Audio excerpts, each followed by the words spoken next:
रे निर्मोही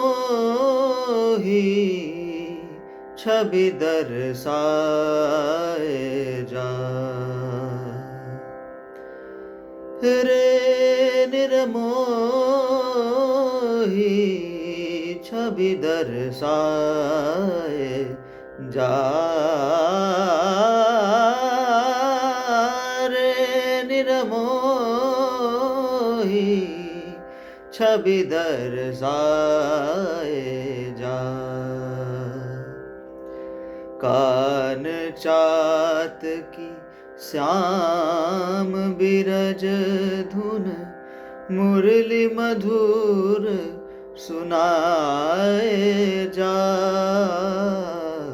कान चात की श्याम बिरज धुन मुरली मधुर सुनाए जा,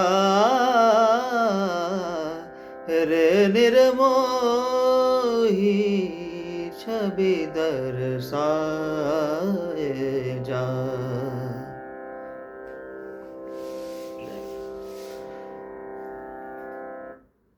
वक्रतुंड महाकाय सूर्यकोटि समप्रभा निर्विघ्नं कुरु मे देव सर्वकार्येषु सर्वदा। गुरुर्ब्रह्मा गुरुर्विष्णुः गुरुर्देवो महेश्वरः गुरु साक्षात् परम ब्रह्म तस्मै श्री गुरवे नमः।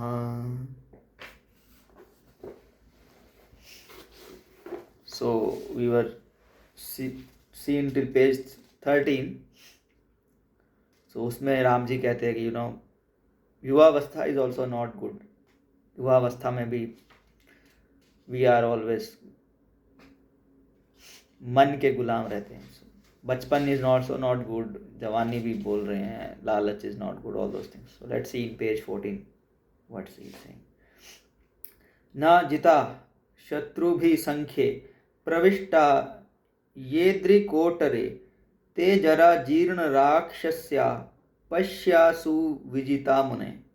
राम ने कहा, युवावस्था में व्यक्ति कामासक्त होता है। जिस शरीर में मांस, रक्त, हड्डी, बाल और त्वचा के योग के अतिरिक्त कुछ नहीं रहता, उसमें उसे सौंदर्य और आकर्षण दिखाई देता है। यदि यह सौंदर्य स्थायी होता तब भी उसके सोच को उचित ठहराया जाता, परंतु दुख की बात यह है कि वह अधिक समय तक नहीं रहता। इसके विपरीत जो मांस सौंदर्य का सूचक था, प्रिया के सौंदर्य और आकर्षण का आधार था, वही सबसे पहले झुर्रियों के से भरे बुढ़ापे की कुरूपता में बदल जाता है और फिर उसे या तो आग के हवाले कर दिया जाता है या गीध, कीड़े मकोड़े आदि खा जाते हैं। जब तक यह शरीर रहता है, काम वासना व्यक्ति के दिल और दिमाग दोनों को खाती रहती है।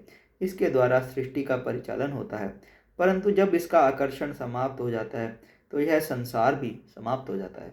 जब बालक अपनी बाल्यावस्था से असंतुष्ट होता है, जवानी आ विराजती है, और जब जवानी असंतोष और कुंठा से त्रस्त हो उठती है तो बुढ़ापा अपना अधिकार जमा लेता है। जीवन कितना क्रूर है। जिस प्रकार वायु पत्ते पर से बूंद को गिरा देती है, उसी प्रकार बुढ़ापा शरीर को नष्ट कर देता है। जिस प्रकार विष की बूंद शरीर में प्रवेश करते ही फैल जाती है, उसी प्रकार जरा बुढ़ापा भी संपूर्ण शरीर में व्याप्त हो जाती है, उससे तोड़ देती है और उसे हंसी का पात्र बना देती है। यद्यपि वृद्ध व्यक्ति शारीरिक दृष्टि से अपनी इच्छाओं की पूर्ति करने में असमर्थ रहता है, तो भी इच्छाएं उसकी फलती फूलती रहती हैं। जब वृद्ध व्यक्ति शारीरिक दृष्टि से इच्छाओं को पूरा करने में असमर्थ है, फिर भी इच्छाएं उसकी फलती फूलती रहती हैं। वह अपने से पूछता है, मैं कौन हूँ, मुझे क्या करना चाहिए, आदि आदि।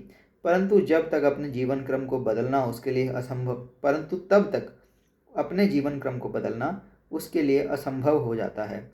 इस प्रकार ना वह अपनी जीवन शैली को बदल पाता है, ना उसे सार्थक ही बना पाता है। जरा का प्रारंभ होते ही कफ, सफ़ेद बाल, सांस की परेशानी, बदहजमी, दुर्बलता आदि कष्टप्रद लक्षण प्रकट होकर व्यक्ति का समय पूर्व ही स्नायविक निपात कर देते हैं। जब बूढ़े व्यक्ति के सफ़ेद सिर को यम तरबूज की तरह देखता है तो उसकी ओर लपक पड़ता है। जिस प्रकार बाढ़ नदी तट पर खड़े पेड़ की जड़ों को काट देती है, उसी प्रकार बुढ़ापा तेजी से जवानी की जड़ों को काट देता है। फिर मौत आती है और उसे उठा ले जाती है। बुढ़ापा उसी राजसी अग्रदूत की तरह है जो मृत्यु रूपी सम्राट के आगे चलता है, आगे आगे चलता है। बुढ़ापा कितना रहस्यमय और स्तब्धकारी है, जिन्हें शत्रु जीत नहीं पाते और जो लोग अगम्य पर्वत शिखरों पर जाकर निवास करते हैं, उन्हें भी यह जरा राक्षसी दबोच लेती है। So this is the meaning of the shloka. ना जिता शत्रु भी संख्ये प्रविष्टा ये द्रिकोटरे ते जरा जीर्ण राक्षस्या पश्यासु विजिता मुने। बुढ़ापा कितना रहस्यमयी और स्तब्धकारी है, जिन्हें शत्रु नहीं जीत पाते, जो लोग अगम्य पर्वत शिखरों पर जाकर निवास करते हैं, उन्हें भी यह जरा राक्षसी दबोच लेती है। क्या बात। So will see next page. जय गुरुदेव।